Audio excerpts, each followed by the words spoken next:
for the reminder. Yes, I'm glad you caught the reminder. Someone didn't have their fan ready. No. Yeah. Well, welcome to The Cup, the Currently Unnamed Podcast, where we put the real and the tea in reality, and you can always come to us first to quench your thirst. I'm David Healy, and I don't have a cute intro, but I do have a cute shirt. I decided to wear my Willem shirt, and you know what? I feel like Willem would be a perfect fit for this show. If they do a season 2, call up Willem. But right now, I am currently just drinking some water. Or at least I'm planning on it. It hasn't been opened yet. Well, fresh bottle, David. I'm so Yep. proud of you. Well, hello, everybody. It's me, Lana. I know where you've been. I'm here. And I'm here to give the tea, spill the tea. I'm your resident evil diva. I always forgot. And I'm here to give the tea, spill the tea, and drink the tea because you know I love me some tea.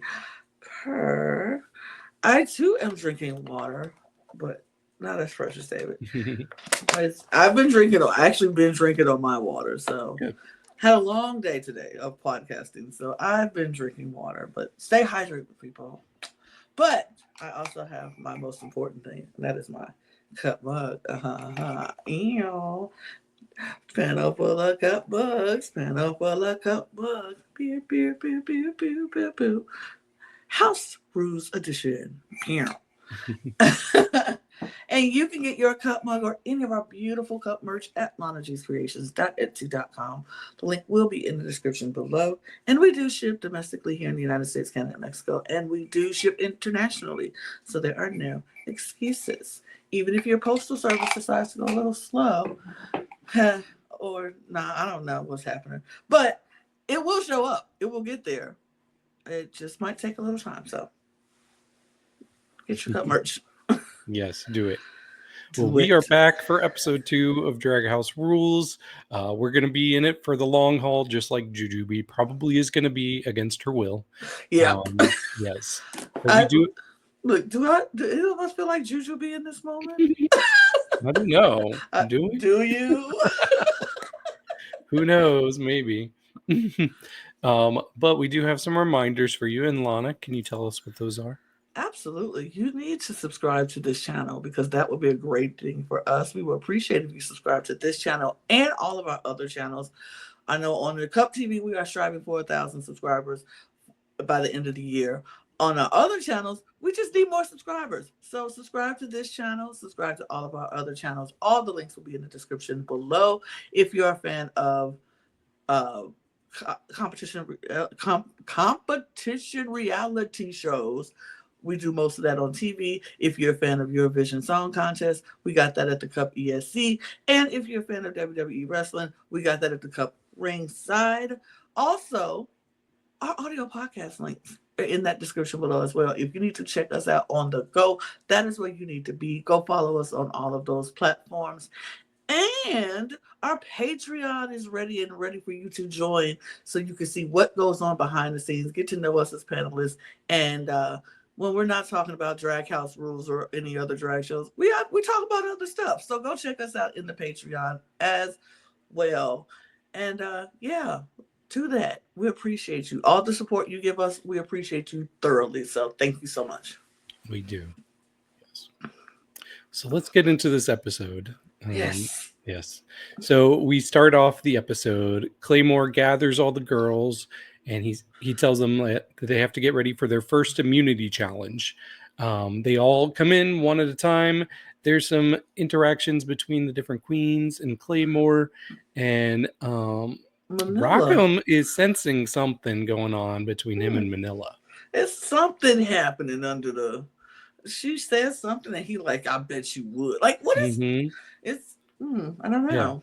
Yeah. I think Rock said she sensed fisting energy. She wasn't sure if it's like fisting or like fist to the face. Fist to the face, yeah. It's there. Either way. It is definitely tension brewing between the two of them. We don't know what it is, so yeah. Yep. And then Claymore introduces model, recording artist, and venture capitalist Jesse John Murno. You capitalist pig. Tammy. Honestly, like Tammy's still, like, I'm going to say it already. 2 episodes in a row, she's the MVP. Yeah. Absolutely. 100%. She's eating it up. She really is. Yeah, I just love that she would not get off this man's neck. No, she stayed on his head the entire show, even when producers were egging her or pleading with her to not. He was like, I don't like him. He's a capitalist pig. It's so funny. Exactly. And I'm still getting the impression that Tammy is improvising a lot. Like, I think a lot of the girls are following the script, which is great, but Tammy is just giving me life because there's nothing beats like SNL when one of the castmates says something and you could tell it's not scripted, and then the other people in the cast like react and start laughing because they were not expecting that. And that's what's happening a lot with the Tammy's scene partners because they're not ready for what she's bringing. I love it. It's so funny. I was just like, am I gonna laugh like I laughed at the last episode? And she had me laughing even more this episode. I was just like, this woman here is hilarious. And if it's not just improv and she is sticking the script, kudos to that writer. Right. Kudos to that writer because the lines are lining and they are fun. The jokes are joking, and I'm enjoying that. They're not joking for everybody, but no. I feel like they have different writers for different queens. Maybe. It shows. But so everybody meets Jesse, and we find out that everybody's going to have a timed date with him. That's going to be the immunity challenge, and whoever makes the best impression is going to win immunity. And right off the bat, Silky's like, why do I want to win a date with this man? I don't want to date with him. What's his credit score? Does he have a job? Like, I'm not sure I want to win a date with him. Silky was like, he ain't my type. He not the dude I would pick for myself. Like, why would I want? I was like, fair. Very fair. If Tammy is the MVP, then I think Silky is right on her heels. Oh, absolutely.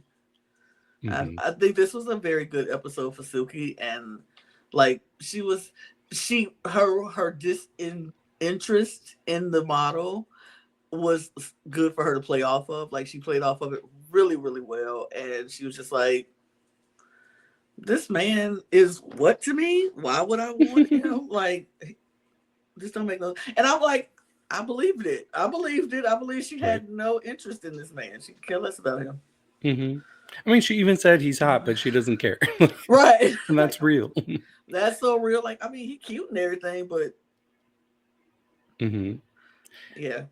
And then we have Jujubee tell us she has one thing on her mind, and it's how much she wants to go home. And at this point, I'm like, okay, we get it. I get it. It's a little old. It's already old. I hate that it's 1 episode, 2 episodes in, and it's already like, okay, Jujubee, we get it. And then it was like what we said last week. It was like, they probably just keep her because she doesn't. Right. She wants to go home so bad, and I'm like, yeah, absolutely. And we got that confirmation. That was like, true. There will be like some slightly funny things that come up from it, but for the most part, I don't know if this is my favorite storyline. I could skip past that, honestly. Yep. And then we get some thoughts from Tammy Brown, and I had to pull this quote because I was just cracking up. Here's what Tammy says in regard to Jesse. I think he's a piece of excrement. I mean, first of all, I'm sure he's fracking out there, and if I even see in his portfolio one drop of this fossil fuel, I will take him outside and I will shoot him with rubber bullets. What? What? Like, what? Look, and I have no idea when I could ever use that again, but I'm really hoping that I can just keep that on our soundboard. And there might be another time where I'm like, he's a human piece of excrement. I mean, I don't want him to be fracking. I'm sure in all of the things that we talk about on this channel, we will be able to pull out about somebody being a human piece of excrement. Can we hear that one more time? Yeah, go ahead, please. I think he's a piece of excrement. I mean, first of all, I'm sure he's fracking out there, and if I even see in his portfolio one drop of this fossil fuel, I will take him outside and I will shoot him with rubber bullets. Rubber bullets. At least it's rubber bullets. Rubber bullets. I mean, because they hurt. Look, they hurt more. True. Hurt. I mean, the other ones can kill you, but this one wish you got killed. I mean, they can kill you too if they're hit in the right spot. Hit the right spot. Oof. Yeah. But bitch tells us her plan. It is to info dump and be as creepy as possible. Be her creepy self. I'm like, wait, do you want a rose or do you not want a rose?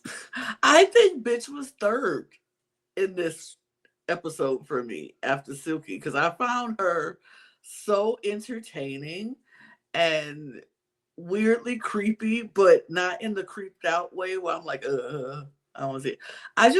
I think she's actually really playing up this whole, I don't know these people, they don't know me, they don't understand me, and I'm just gonna do me. And I kind of like this storyline. I kind of like where she's taking it. So yeah, for me, I live with this story. I rocks with the storyline. I do too. Yeah, she's probably third for me. I do have another person that's like in my bottom two storyline after this episode, and I'm curious if we agree on it, but definitely Jujubee last. Yeah. And somebody else, we'll talk about it soon. But let's go ahead and get into the dates. I figured we'll just talk about how they went one at a time. So the first one we see is Bitch Puddin', and she compliments Jesse's eyes and says she wants to wear his skin. I'd wear your skin if I could. I was like, does she want to win this date? I don't know, but maybe he into that so it could work. I don't know. I thought it was funny. It was funny. And she had a good pickup line. She said, "Are you a cemetery? Because I'm dead inside and I want to bury myself in you." Which, not bury myself in you. Like, oh, Miss Puddin'. I just like her. Me too. It's funny. The ones you don't really know are the ones you're seeming to really like. Yeah. Because the ones I do know, I'm not liking that much. Fair. And then she asked him about his kinks. Well, she first divulges her. She's got some of intense ones.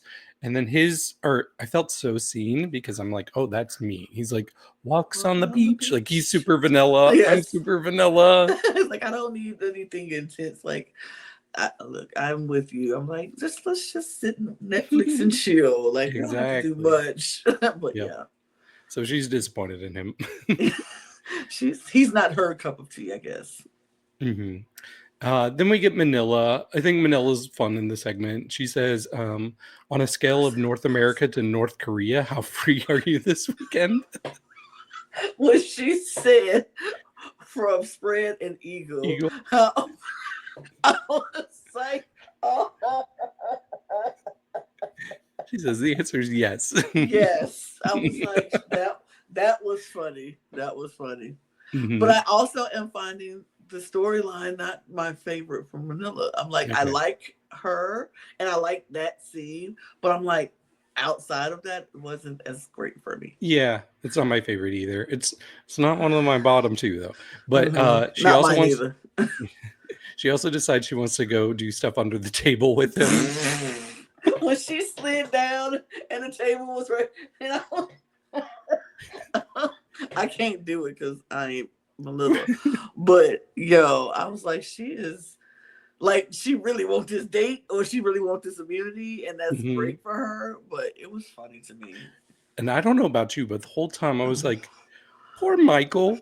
How does Michael feel about this? Manila's husband. Her husband. Yes, of course we think about Michael because we love Michael here.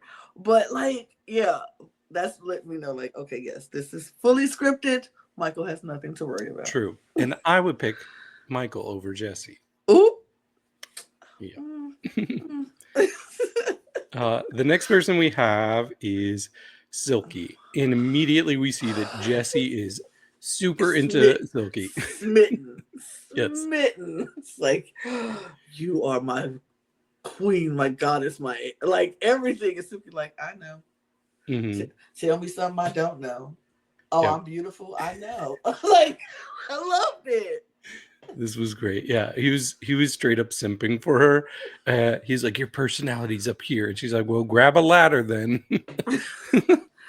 So I want to just be. She's like, yes, get in the back of the line, like join the back of the line, like the back, no, the full back, like. Yeah, she's heard this all before. Like, you ain't telling me nothing I don't know, baby. I'm beautiful. I'm pretty. I'm smart. My personality's great. Blah blah blah blah blah. Yeah. She can't Not even impressed. hide her disinterest, though. You can't impress her. Cannot Nope. impress Miss Silky. Okay, let's move on to our favorite storyline. It is Jujubee. He said that she has such a glow to her, and she says it's the jaundice. I did like Jujubee in this. Me too. On the date, I thought she was really funny because she was actively trying to be bad, so he would send her home or not give her immunity. But she was like so funny, and he was liking everything she was doing. He's like, "Oh yeah, that's your jaundice." He's like, "Oh, I love how open you are." Yeah.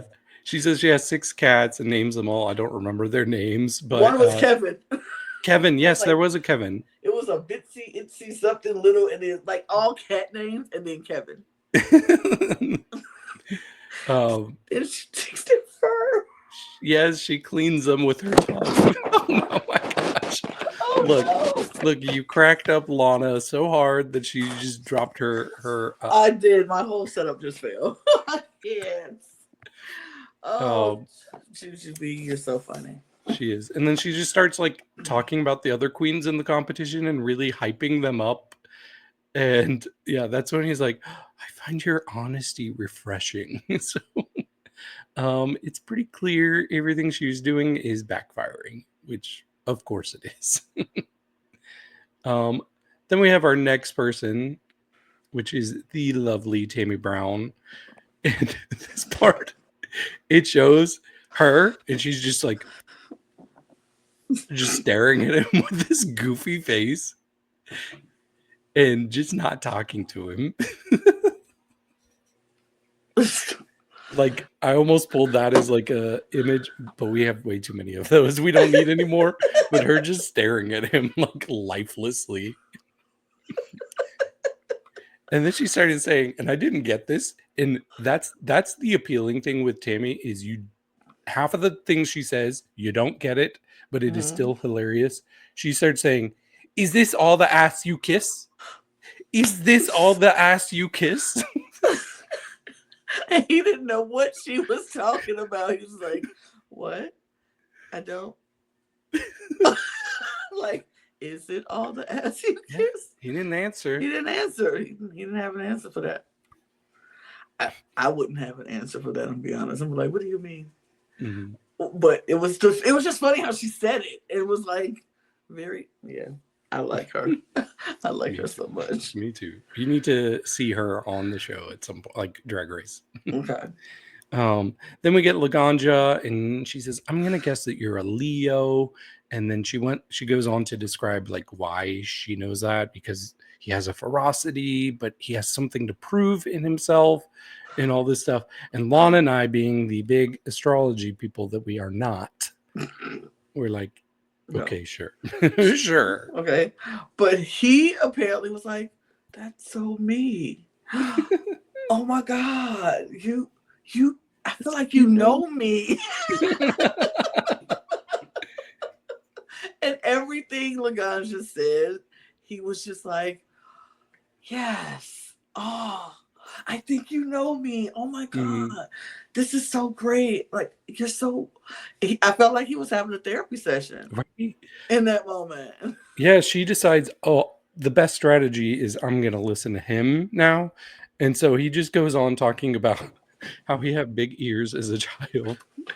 And you don't think they're big, do you? He needed to grow into them, and he's still clearly insecure about his big ears. They're not big, are they? Do you think they're big? No. I mean, I still they could. You hesitated. Right, you hesitated. You think they're big? Like, He was acting his butt off. I thought he was Yep. funny too. He was. I guess we should play this clip. This was Jesse. Pa! Pa! I'm acting. He's acting. He was an actor. He's an actor. Mm-hmm. Then we get our final queen. It is Rakam Sakura, and she has her phone with her, which she's not supposed to have her phone, but she gives her phone to him and has him taking pictures of her. He says she says that he looks like a millennial, but he takes pictures like a boomer. Okay. And then she puts her feet up on the table and has him take pictures of her feet. For her OnlyFans. Right. This was the other one for me. I did not like this storyline. Yeah. Just like that's become her story in episode 2 is that she has a phone. And she was like, I have 5 of them. I just gave him one. And I was just like, okay. And later she gives somebody else a phone. Like, it's so wild. I'm like, yeah. Oh, all right. She has phones. I really liked her in episode 1. I did. I liked her more more in in episode 1. This one didn't do it. Yeah. But she's trying. And she looks good. She does. She does. But after all that, we see some of the queens interacting. First, we see Manila come upstairs, and she has a cardboard cutout with her of her therapist from Blues and Blahs, which I love that name. Blues and Blahs. Blues and Blahs. Like, yep, that's how we feel when we go to either we in the blues or we have the Blahs. Yeah, I love that. Look, somebody need to pick that up. Some therapist company need to pick that up. I don't know if that's real or not, but they need to make it real. Very true. And Jesse needs to pick up that cardboard cutout. Yes. So he can talk to this therapist about his ears. Absolutely.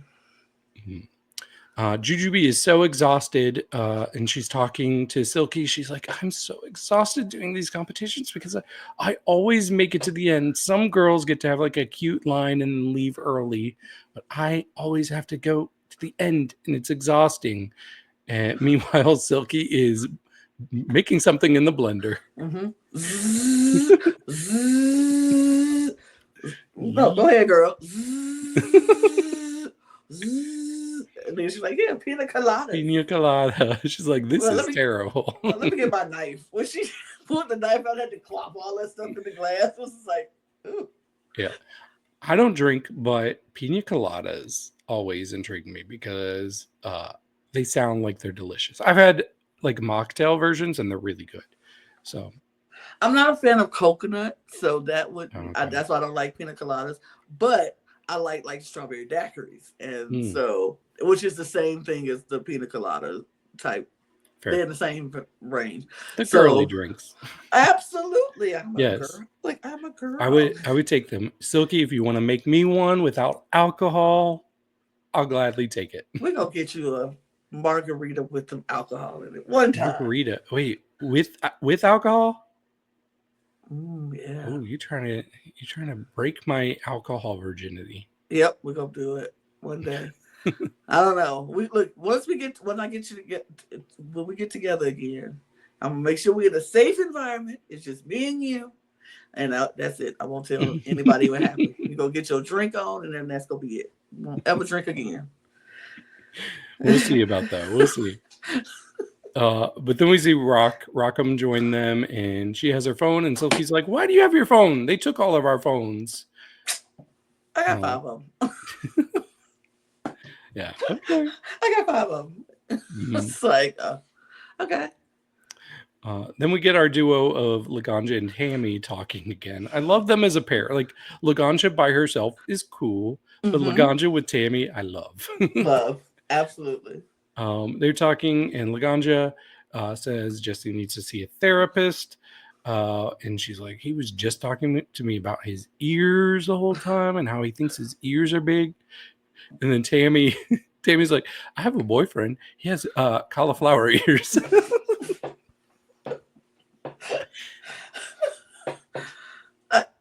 I did not know where to go with this conversation. Like, I was watching it, and it's like, y'all just go ahead. Just say whatever y'all go. Right. It is all funny. It is. I don't even remember half of it when I'm watching it, but I go back and watch it again. Just, it's so funny. It's really so funny. Laganja's like, did you tell him about your boyfriend's cauliflower ears? She's like, no, Wow. I just berated him the whole time. Absolutely. Laganja says that he is kind of hot, though. I do want to see his pee-pee. And Tammy says, I don't. I'll shut up and make calamari. Tammy does not like this man. Tammy This is where they both break character and start laughing. Tammy wants nothing to do with this man. She's just like, nope, I don't want to see him. I don't want to know him. I don't want to talk to him. Mm-hmm. Yeah. And Tammy says, we're both from Texas. We killed a president. And like, she said, I think she said that in the first episode too, yeah, but we forgot to bring it up on the podcast, right? Yeah. But that was like one of my favorite lines from the first episode. I think that's gonna be a running thing with them. I think that's gonna be a running joke. Like, we from Texas, we killed presidents. Like, we did. So guys looked at him like, we did, didn't we? I was like, yeah. We see a conversation between Bitch and Manila, and they're connecting over watching anime. I can't remember, what was it? A Death Note, I think, is what Bitch said she's watched like 18 times. 18 times. Me with Survivor, honestly. Bitch asks Manila if she wants to talk strategy, and Manila says no. No. Strategy for what? Yeah. She's struggling to take this competition seriously at all. So she's like, no. And Bitch is like, I don't know how to connect to these girls. Yeah. I was like, oh, I need a friend. I need a friend. I need a plot line. Because we all know how this goes. If you don't have a plot and a story, they kick you out of here.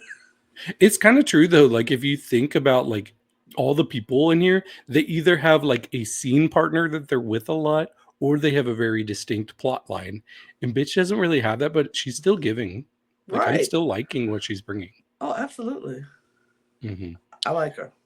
Yeah. Then we see Manila talking to Jujubee, and she's like, girl, we are way too good for this show. We need to get out of here. And I'm cooking up a plan. I have something. It's somewhere in between a lawsuit and a prison break, but we're getting out of here. I think my favorite line, I think, from Juju is this episode. She was like, in real life, I'm 30, but on these shows, 40. She said this, but on these shows, I'm 73. I was like, I'm just here all the time. I was like, that's funny. Okay. Yeah. We see one last conversation before the rose ceremony. Rockham and Bitch are talking, and Rockham gives Bitch some advice on how to succeed in this competition, and it's just be fake. Be fake, girl. Right. And Miss Put is like, I don't know how to be fake. Rockham said, I gotta be fake. I can't be fake. I can only be me. Does this mean I'm gonna leave? Like, she's worried and concerned that she might leave because she can't be fake. Then somebody comes in and tells them it's time for the rose ceremony. Is that a PA or a producer? I said, why does everybody on this show look like they're too young to work here? But then we go to our rose ceremony, and we find out that Jesse has 5 black roses and 1 red rose. I'm like, wait, but there's 7 people. Those are only 6 roses. What does that mean? Somebody just gets no rose. I guess so. I was like, is somebody going to leave? Right. But the red one, if you get that, you win immunity. There's more confessionals from the queens about the tension between Claymore and Manila. I don't know if I'm loving that storyline either. It's not my favorite. Maybe it need to ramp up a little bit.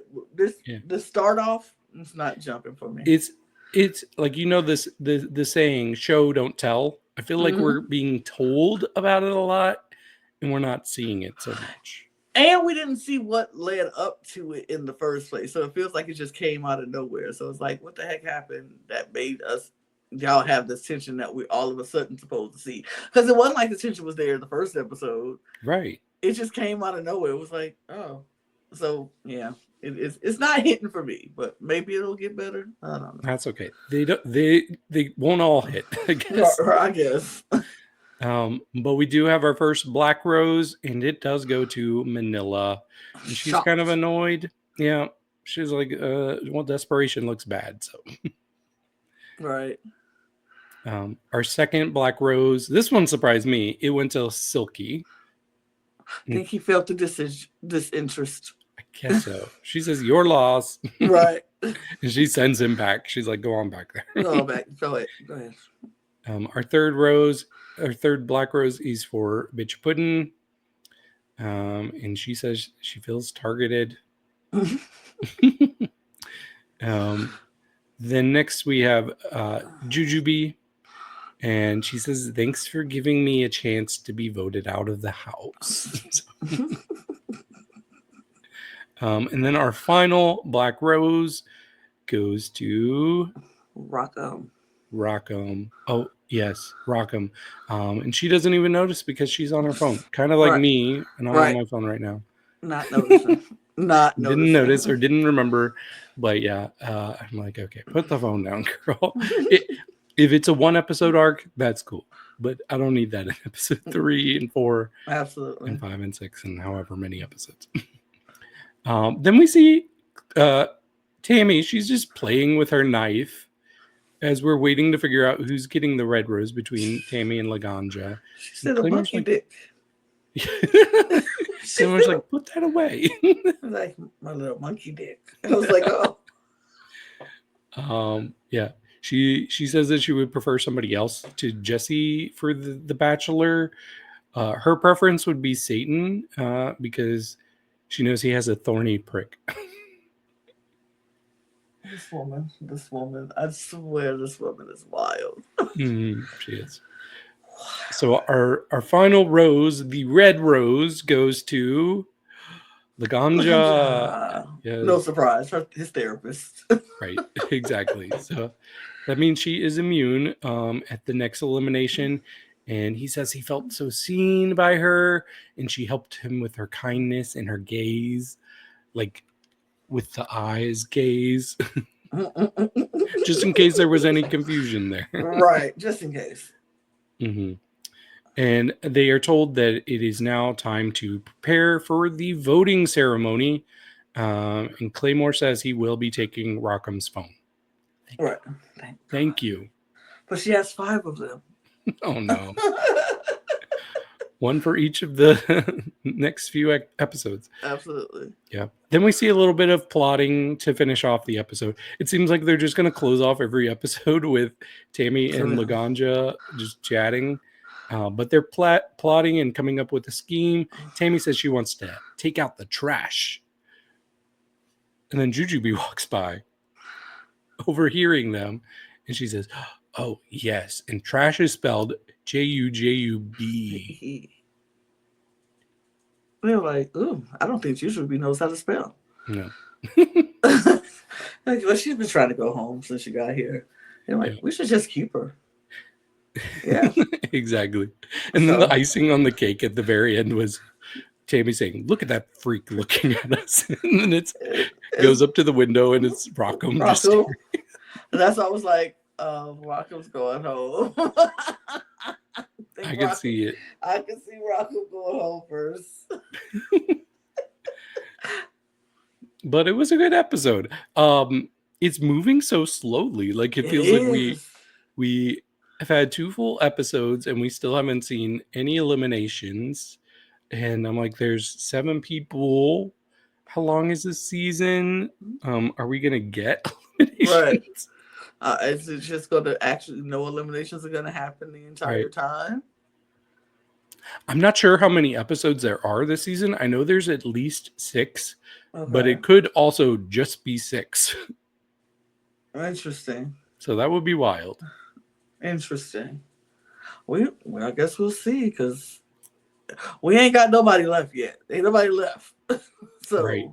Nobody is left. I think I'm going to stick with my prediction I made that Manila is going to be out first. Okay. I'm going to stick with mine. I think Rockham is going first. Okay. I guess we shall see. We shall see. Yeah. But that was a good time. And if you are just joining us for the first time watching this channel, welcome, and please leave us comments and let us know who you think is going to win, who you think is going to be out first, if anybody. We love reading comments. So what else should they do, Lana? just subscribe. Just subscribe. Subscribe here. Subscribe to all of the channels. Go to every channel that says The Cup and subscribe to it. And we'll appreciate that. Subscribe to all the channels. Follow us on all of our audio podcast links. Just you need to check us out on the go. Y'all are eating it up on the audio podcast. I see y'all. We appreciate you very much. Thank you. You can follow us on all of our socials at The Cup Pod on Twitter, Instagram, TikTok, and Blue Sky. You can join our Patreon. You can do all of that. You can follow David and myself on all of our socials. You see it scrolling down there. My Instagram is there. David's Instagram is the other way. Yep, there. And you can get your merch at lanachescreations.etsy.com. That link is also in the description below. So get your merch. And that's it. We're going to get out of here. So cheers, y'all. Cheers. Bye.